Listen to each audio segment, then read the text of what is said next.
there's a color revolution going on here in the United States, and that is so important to understand because that's the way countries fall, and they're following that playbook. It's happening. We have to follow the money. It's not going to be easy. In fact, it was designed to be as dark as possible. I want to show you a spreadsheet here recently shared by Congresswoman Luna. This allegedly is the financial trail behind No Kings. Over $294 million in total. The money trail comes from the who's who of left-wing activism. $45 million from Tide, $72 million from Soros, Rockefeller, Ford, Buffett, and $79 million from Arabella advisors. You've seen these names over and over again. Doesn't surprise me. But that's a lot of money. And the funds are spread all over the place. And it's a headache to track it down, but it's supposed to be.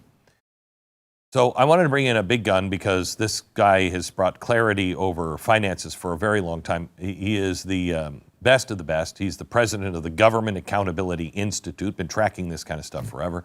He is the author of multiple New York Times best-selling books. Peter Schweizer joins us now. Peter, have you seen this latest, and I know this disagrees with some of your work, have you seen the latest number of $294 million going to No Kings? Yeah, I have, Glenn. And in fact, the spreadsheet that Congressman Luna shared is a spreadsheet that Seamus Bruner, our vice president at GAI, put together. So I'm glad she put it out there. Yeah, the numbers continue to mount. And the reason, Glenn, is you touched on it in your introduction. Tracing this money is very hard. Sometimes the money goes through pass-throughs. Sometimes the money is donated anonymously. Sometimes the money is crowdfunded. So yeah, the numbers are going to continue to climb. The more we find details on the specific trails. So, I mean, 294, over $250 million. I assume that's not just for this, that's to fund the whole thing and what's still yet to come. An astounding number. How clearly can we trace it to the actual movement itself, the ground operation? Yeah, so what that spreadsheet shows is that, let's say something like the Tides Foundation gives $20 million to an organization. That could be for general funds, that could be for anything. But if that organization is playing an active central role in these protests, they are included in the database. And the problem, Glenn, as you know, is money is fungible. So you could have a Ford Foundation, for example, funding an organization on something to, let's say, get out the vote. But that money can be used also for protests. And I think the way that we need to understand this is it's not just about the No Kings movement. They are creating and have created an infrastructure to create social disintegration or social destabilization in the United States. Many of the same groups behind No Kings are the same organizations that were engaged in more violent protests during the Black Lives Matter protests in 2020, or when in October of 23, when Hamas brutally attacked Israel and all the protesters came out in favor of Palestine. It's many of those same organizations. That's why we have sort of jokingly, but only half jokingly, called this Riot Incorporated, because they have an infrastructure for social destabilization. It includes the group on that list. What it does not include, Glenn, are the foreign entities that are also involved in this movement in places like China and Iran, etc. I mean, it is stunning, Peter, that's a lot of money. $300 million, that's a good-sized company. It's amazing to me that kind of money can be swimming in our streets and nobody really understands it. When you look at the crowds that came out this weekend, what is the percentage of people that have any idea how badly they're being used? Oh, that's a great question. Obviously, it depends city by city. I think in a place like New York or San Francisco, it's probably a higher percentage are aware of what's going on because you have a lot of professional activists there. Same thing in Portland, Oregon. But I would say if you look nationwide, I would guess maybe 20 to 25% know what's actually going on. I mean, let's remember these protesters in some cases are standing next to other protesters that have a sign from PSL, the Party for Socialism and Liberation. This is an organization that communes with the Chinese Communist Party. They travel there, they coordinate with them. They say their program is the party of the Chinese Communist Party. There have been some reports that there are financial ties there. I would imagine that there are a fair number of people at these protests that have no idea that the people that are protesting next to them are tied to our foreign adversary, namely the Chinese Communist Party. Do you see anything that you look at and say, this is actionable? This is something the government can actually do something about?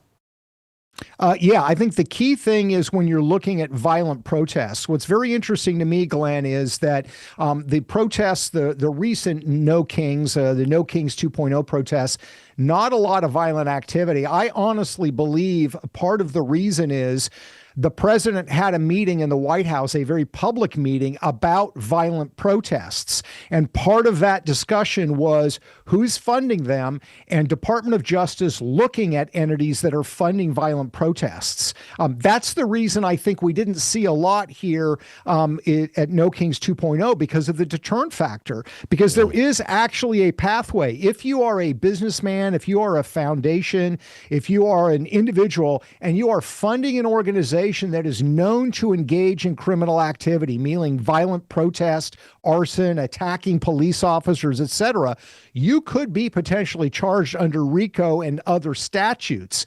So I think the president voicing concerns about this, saying that DOJ is looking into it, is having a deterrent effect, because while a lot of these, let's say, esteemed or publicly acknowledged foundations have a sort of revolutionary attitude, they don't want to go to jail. They don't want to be prosecuted. They don't want to be charged. So I think it is having a deterrent effect to have this conversation, and I think that's very good and healthy. So a lot of these, a couple Wednesdays ago, we did an episode. We just laid down some easy things, and their argument will be, I'm only doing things that are protected by the First Amendment of the Constitution. So I'm not doing we're not giving our money to any of the violence, any of that.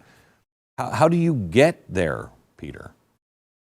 Well, you get there a couple of ways. First of all, a lot of these organizations are outright open in their advocacy for violent protests. They use words like direct action. That's a term from the left, which means violent engagement. You see a lot of times in their literature things like holding signs is not enough. Okay, well then what are you saying besides holding signs at these protests? What I would say that the Department of Justice should be doing is a couple of things. Number one, following the money. We provided that information, all public sourced, all public record from tax returns, et cetera, to the Department of Justice. Number two, looking at the communication. I think they should subpoena the communication records, because if you have some of these businessmen, some of these foundations that are communicating with organizations that have a history of violent protest, and they are aware that there may be violent protests, that is the very definition of a RICO charge. RICO was set up during the time of high organized crime because the police and law enforcement were tired of busting the guy on the street corner who's committing the violent act, but not being able to get to the guy who's actually financing it and organizing it. The same parallel would apply here. So I think that's what you need to do, is you need to look at communication. You had actions in Georgia in this entity called Stop Cop City, where you literally had organizations that were funded by the Tides Foundation. We've established that. These organizations were throwing Molotov cocktails. They were assaulting police officers. And the local prosecutors, who, by the way, were Democrats, charged these protesters with RICO and also with domestic terrorism charges. The question I would have is, did the Tides Foundation know the history of this organization? Did they communicate? Did they know what was planned? Because this was a very public act that was planned and discussed, that they were going to engage in these violent protests. That, to me, is the very definition of where you could prosecute somebody. So could you explain for people who don't remember the Tides Foundation? What is it? How do they work? Yeah, so the Tides Foundation is a grant giving foundation, meaning that they give money to nonprofit organizations. They show up quite frequently on the database that we attended. The challenge with the Tides Foundation is they receive donations from people in Silicon Valley. Mark Benioff, the founder and CEO of Salesforce, has donated to them. Then the Tides Foundation takes this donated money and then doles it out to these various organizations. So if you're Mark Benioff, you can probably, I think, very legitimately say, I don't know who Tides is giving the money to. Tides made that determination. So it allows the Tides Foundation, in a sense, to screen people from the consequences of where the money might be going. Again, I have no idea if Mark Benioff or Bill Gates or the many other people that have given to the Tides Foundation are aware that they were going for violent protests, but Tides is at the center of a lot of this. And that's why I think the investigation needs to start there. And again, if these large investors, these well-known philanthropists are giving money to Tides and they have any inkling that it's going for violent action, they should be held into account as well. So I talked about this, last week before. It was a Saturday. I get a call from the FBI on my wife's phone. Mrs. Beck, is your husband around? We're with the FBI. We would like to send some agents over to the house to talk to your husband. And she looks at me and I'm like, what? What's happening? And so they came over to the house and there were 3 of them. And I said, are you a good witch or a bad witch? I wouldn't necessarily welcome you from the DOJ, from the last administration, but come on in. They said they just wanted to gather some information, some things that we had talked about and the things that we had looked at.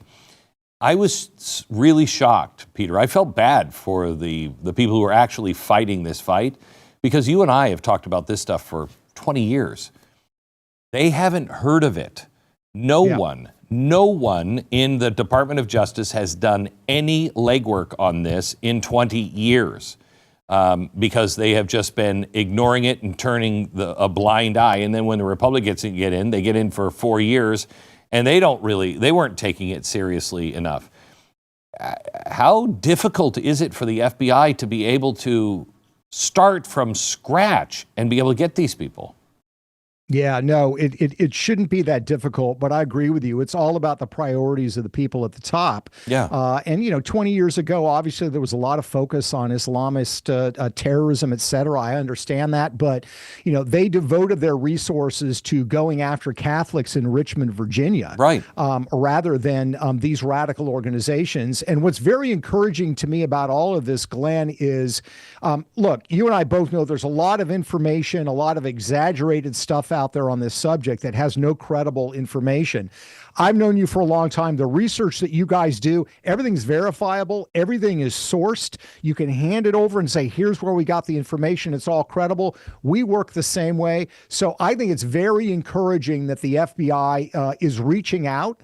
They're reaching out to people to have this information, and we can help them move along this process much quicker than they would if they were trying to develop this organically. Because as you said before, this is a tangled web. I know. I brought your name up. I said, if you guys aren't talking to Peter Schweizer, you've got. Have they contacted you? Or have you? We have had contact. We have had contact with the FBI. I'm still curious, by the way, that they called your wife's phone. Because I don't have a phone, and we talked about it. We're like, how did they get this phone number? But it's the FBI. I will tell you, Peter. I gave them the name of a few people, and I said, look, this is what they do. I said, we have archives and stuff we can show you.